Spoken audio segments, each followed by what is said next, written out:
26 नवंबर 2008 समुद्र के रास्ते 10 आतंकी कराची से मुंबई में घुस आए। जिस नाव पर ये आतंकी आए थे उस पर 4 भारतीय सवार थे, जिनकी किनारे तक पहुंचने से पहले ही हत्या कर दी गई।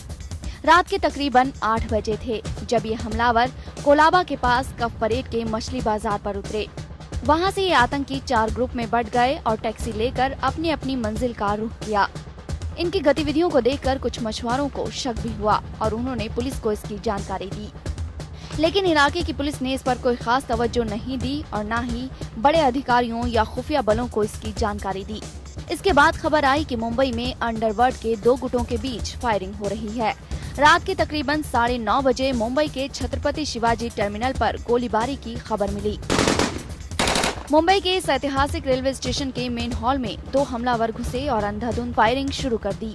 दोनों के हाथ में AK-47 राइफलें थी और 15 मिनट में ही इन्होंने 52 लोगों को मौत के घाट उतार दिया और 109 को जख्मी कर दिया।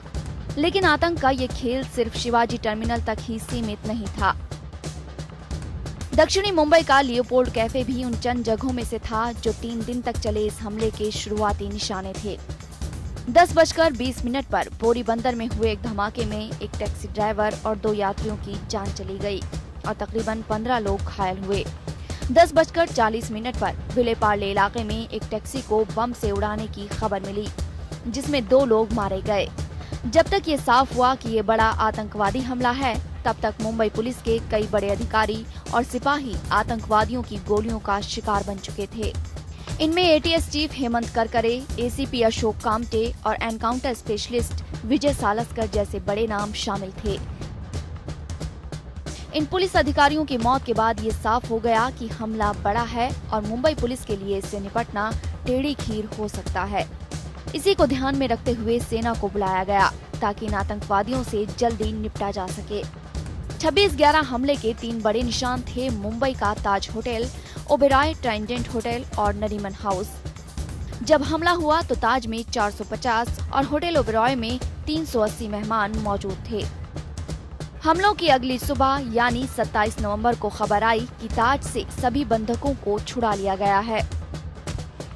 लेकिन जैसे जैसे दिन चढ़ा तो पता चला कि हमलावरों ने कुछ और लोगों को भी बंधक बना रखा है, जिनमें कई विदेशी शामिल हैं। हमलों के दौरान दोनों ही hotel rapid action force, marine commando और NSG कमांडो से घिरे रहे। 3 दिन तक सुरक्षा बल आतंकवादियों से जूझते रहे। इस दौरान धमाके हुए, आग लगी, गोलियां चली और बंधकों को लेकर उम्मीद टूटती जुड़ती रही।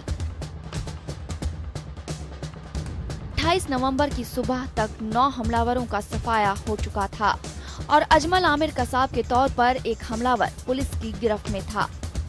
हालात पूरी तरह से काबू में आ चुके थे, लेकिन तब तक देश काफी कुछ खो चुका था, जिसकी भरपाई शायद ही कभी हो पाए। ब्यूरो रिपोर्ट, जनता TV।